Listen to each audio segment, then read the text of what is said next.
क्या आपने कभी जमीन को रोते हुए सुना है? जब सदियों तक आसमान से बारिश की एक बूंद ना गिरे, जब खेत सूखकर पत्थर बन जाएं और जब किसान के हाथ में मिट्टी नहीं सिर्फ राख रह जाए, तो जमीन रोती है। अफगानिस्तान, दुनिया इसे जंग का मैदान कहती है, लोग इसे पत्थरों का देश कहते हैं, लेकिन आज जो मैं आपको दिखाने जा रहा हूं वो दुनिया की आंखें खोल देगा। सोचिए, एक ऐसा देश जिसका हर दरवाजा दुनिया ने बंद कर दिया हो, फंडिंग जीरो, रिसोर्सेज लिमिटेड और टेक्निकल सपोर्ट के नाम पर सन्नाटा। लेकिन उसी देश ने, वही टूटे हुए अफगानिस्तान ने आज रेगिस्तान के बीच में समंदर खोदा है। ये कहानी किसी बिल्डिंग या टावर की नहीं है, ये कहानी है कोस्ट तेपा कनाल की। ये सबूत है कि जब तालिबान एडमिनिस्ट्रेशन ने फैसला किया कि अब हमें किसी और का मोहताज नहीं रहना, तो उन्होंने पहाड़ों का सीना चीरकर पानी निकाल दिया। आज के वीडियो में देखिए कैसे अफगानिस्तान अपने हाथों से अपनी तकदीर लिख रहा है, कैसे नामुमकिन शब्द को वहां की मिट्टी ने मिटा दिया है। एंड तक देखिएगा, क्योंकि ये सिर्फ एक नहर नहीं, ये एक मिरेकल है। दोस्तों, कहानी शुरू होती है अमू दरिया से। ये नदी अफगानिस्तान के बॉर्डर पर बहती है। सालों से, सदियों से इसका करोड़ों लीटर पानी बहता रहा, लेकिन अफगानिस्तान के लोगों को इसका एक घूंट भी नसीब नहीं हुआ। पड़ोसी मुल्क इस पानी से अपने खेत हरे भरे करते रहे, लेकिन अफगानिस्तान के हिस्से में क्या आया? सिर्फ सूखा, ड्राउट, भुखमरी। जरा सोचिए उस बेबसी को। आपके घर के सामने से खाना गुजर रहा हो और आपके बच्चे भूखे सो रहे हों। यही हाल था नॉर्दर्न अफगानिस्तान का। बल्ख, जौजान, फरियाब, ये वो इलाके हैं जो कभी अनाज का कटोरा बन सकते थे, लेकिन पानी की कमी ने इन्हें रेगिस्तान बना दिया था। पिछली गवर्नमेंट्स आईं और गईं, बड़े बड़े वादे हुए, वेस्टर्न एड के बिलियंस ऑफ डॉलर्स आए, लेकिन जमीन की प्यास किसी ने नहीं बुझाई। सबने कहा ये प्रोजेक्ट इम्पॉसिबल है, इसके लिए बिलियंस चाहिए, फॉरेन इंजीनियर्स चाहिए। लेकिन फिर वक्त बदला। मार्च 2022, दुनिया को लगा अफगानिस्तान अब टूट जाएगा। सैंक्शंस लग चुके थे, इकोनॉमी फ्रीज थी, लेकिन तभी नए एडमिनिस्ट्रेशन ने एक फैसला लिया जो शायद पिछले 50 सालों में किसी ने लेने की हिम्मत नहीं की थी।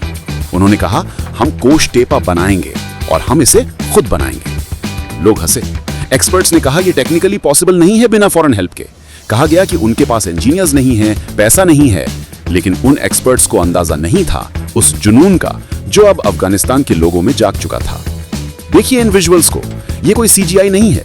200 नहीं, 500 नहीं, हजारों एक्सकवेटर्स और ट्रक्स एक साथ काम कर रहे हैं, 24 घंटे, दिन हो या रात। सुनिए वो आवाज, वो मशीनों का शोर नहीं है, वो अफगानिस्तान के दिल की धड़कन है जो कह रही है, हम कर सकते हैं। ये प्रोजेक्ट वर्ल्ड का one of the largest artificial river projects है। Length 285 kilometres, width 100 metres, depth 8.5 metres. और सबसे बड़ी बात, इसमें वर्ल्ड बैंक का 1 रुपया नहीं लगा, IMF का कोई लोन नहीं। ये पूरा प्रोजेक्ट अफगानिस्तान के अपने रेवेन्यू, वहां के कोल माइंस और टैक्सेस के पैसे से बन रहा है। ये है असली आत्मनिर्भरता, ये है सेल्फ रिलायंस। आपने देखा होगा, बड़े प्रोजेक्ट्स में सालों लग जाते हैं सिर्फ प्लानिंग में, लेकिन यहां एडमिनिस्ट्रेशन की स्पीड ने सैटेलाइट्स को भी हैरान कर दिया है। स्पेस से ली गई तस्वीरों ने दिखाया कि कैसे महीनों के अंदर रेगिस्तान के बीच एक नीली लकीर खींचती चली गई। एक रिपोर्ट के मुताबिक ये काम अपने शेड्यूल से भी तेज चल रहा है। क्यों?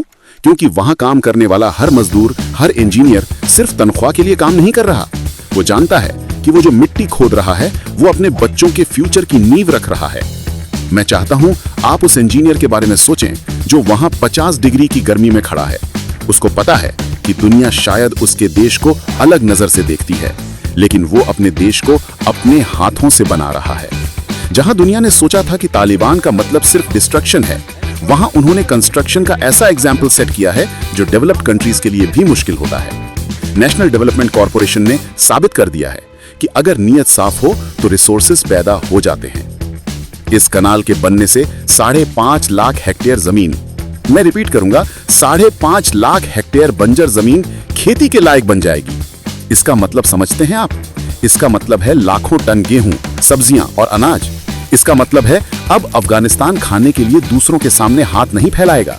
जाहिर है, जब आप तरक्की करते हैं तो आवाजें तो उठती हैं। पड़ोसी मुल्क परेशान है कि उनका पानी कम हो जाएगा, क्रिटिक्स सवाल उठा रहे हैं, लेकिन हकीकत यह है कि ये पानी अफगानिस्तान का हक था जो उन्हें कभी नहीं मिला। आज वो अपना हक मांग नहीं रहे, वो अपना हक ले रहे हैं, मेहनत से, इंजीनियरिंग से और डिटर्मिनेशन से।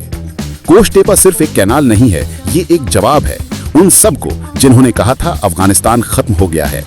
ये उम्मीद है उस किसान की जिसने सूखने के डर से खेती छोड़ दी थी। ये स्माइल है उस बच्चे की जिसे अब पानी पीने के लिए मीलों पैदल नहीं चलना पड़ेगा। तालिबान एडमिनिस्ट्रेशन के अंडर सिक्योरिटी बेटर हुई, करप्शन खत्म हुआ और अब डेवलपमेंट का ये नया दौर शुरू हुआ है। ये पॉजिटिव बदलाव हमें मानना पड़ेगा। दोस्तों, रेत पर लिखा नाम हवा मिटा देती है, लेकिन जमीन पर खोदी गई ये नहर अब इतिहास बन चुकी है। कोष-टेपा कनाल हमें सिखाता है कि हालात चाहे कितने भी खराब हों, अगर पॉलिटिकल विल हो और देश को बनाने का जज्बा हो तो रेगिस्तान में भी फूल खिलाए जा सकते हैं। अफगानिस्तान बदल रहा है और ये बदलाव बंदूक की गोली से नहीं बल्कि एक्सकेवेटर के पंजे और इंजीनियर के दिमाग से आ रहा है। अगर आपको भी लगता है कि वेस्टर्न मीडिया ने आपको अफगानिस्तान की ये तस्वीर कभी नहीं दिखाई तो इस वीडियो को लाइक जरूर करें, शेयर करें अपने दोस्तों के साथ, ताकि उन्हें भी पता चले कि वहां सिर्फ तबाही नहीं बल्कि नया अफगानिस्तान बन रहा है। आपको क्या लगता है, क्या कोष-टेपा कनाल अफगानिस्तान की किस्मत बदल पाएगा? अपनी राय कमेंट में जरूर लिखें, मैं हर कमेंट पढ़ूंगा। ऐसी ही और पावरफुल और सच्ची कहानियों के लिए चैनल को सब्सक्राइब करके बेल आइकन दबाना ना भूलें। मैं मिलूंगा आपसे अगले वीडियो में एक और नई सोच के साथ। तब तक के लिए खुदा हाफिज, सलाम।